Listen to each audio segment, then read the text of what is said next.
আমি 1000 প্রমাণ দিতে পারবো আপনাকে। ফেরত দিছে 1000, হ্যাঁ অবশ্যই। এটা মাত্র ফেরত দিছে। এই মাত্র ফেরত দিছে এইটা, এই ফাইলটা এই মাত্র ফেরত দিছে। ফাইল পাস হয়। স্যার আপনি বলছেন আপনার এখানে জড়িত হয় না। আমি বলি একটা ফাইল যদি এখন পাস হয় আপনি আমি কি বলি বলছেন? একটাও হবে না। ওই লোককে আমি কথা দিচ্ছি, ওই লোককে টাকা দেওয়া হইছে। আমি প্রমাণ করে দেখাবো।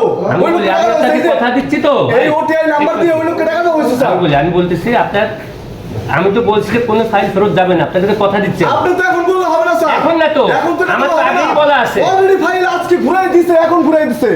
মাত্র এই ঘুরাই ফাইলটা দিছে এই এটা। মাত্র ঘুরিয়ে দিছে। মাত্র ঘুরাই এই দিছে। ফাইলটা এই মাত্র ঘুরিয়ে আপনি দিছে। স্যার, এবং দয়া করে এরকম নাটক সাজাবেন না স্যার। শেখ হাসিনার মতো নাটক সাজাবেন না। ওই নাকাকান্না নাটক গুলো স্যার আমরা বহুত দেখছি স্যার। এই দুর্নীতি বন্ধ করেন।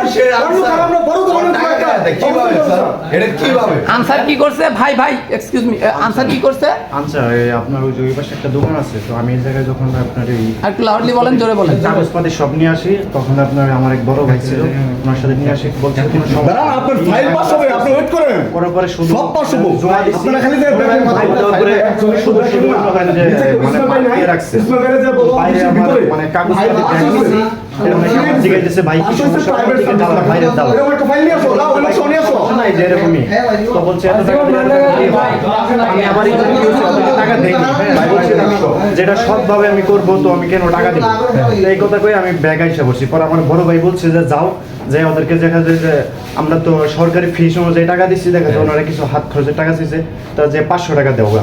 পরে আমি 500 টাকার কথা বলছি, উনি বলছে যে না আমি 500 টাকা নিবো না, তুমি যে ইয়ার আগে যারা করছে এইভাবে তাদেরকে তুমি জিগাইও যে কিভাবে কি করছে না করছে।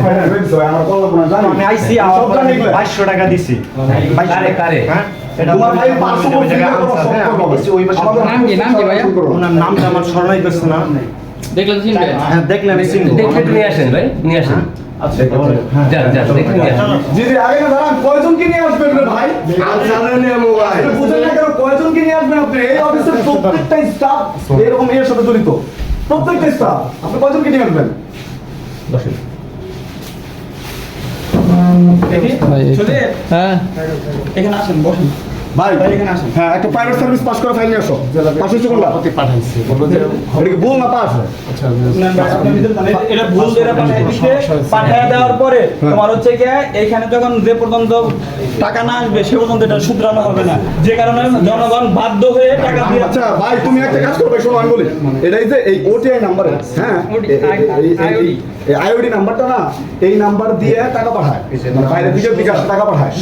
এই তুমি খালি দেখো যে প্রাইভেট সার্ভিস লেখা ফাইল পাস হয়েছে কিনা, মানে ওইখানে ওনার সিল আছে কিনা, খালি ওইটা নিয়ে আসো। নাম্বার সহ আছে ওই যে একটা সিলিপটা আমাদের কাছে দেন, আপনারা রাখেন। আমার অনেক কষ্ট লাগছে, আমি চাই যে আমার টাকাটা যেন ব্যাগ আসে। তোমার টাকা ব্যাগা দেওয়া শুরু। এই অফিসের কর্মকর্তা যারা দুর্নীতির সাথে জড়িত কেউ থাকবো না এখানে, কেউ থাকবো না। আমাকে দিছিল, আমরা স্ট্রাইক করবো প্রয়োজনে। স্যার আমাকে দিয়েছিল 8 তারিখে, হ্যাঁ তো 8 তারিখে আমি আসছিলাম, বলছে যে পাসপোর্ট আসেনি, এই যে নানান গন্ডগোলের জন্য আসেনি। তো আমি আর কি ব্যাগ এসে সিলিপটা আমি জমা দিচ্ছি যে আজকে আমি আসছি, 8 তারিখের বদলে আমাকে বলছে আজকে আসার কথা। 8 তারিখে পাসপোর্ট আসেনি, কিন্তু আমার কাছে 300 টাকা চাইছে, এটা কিভাবে সম্ভব?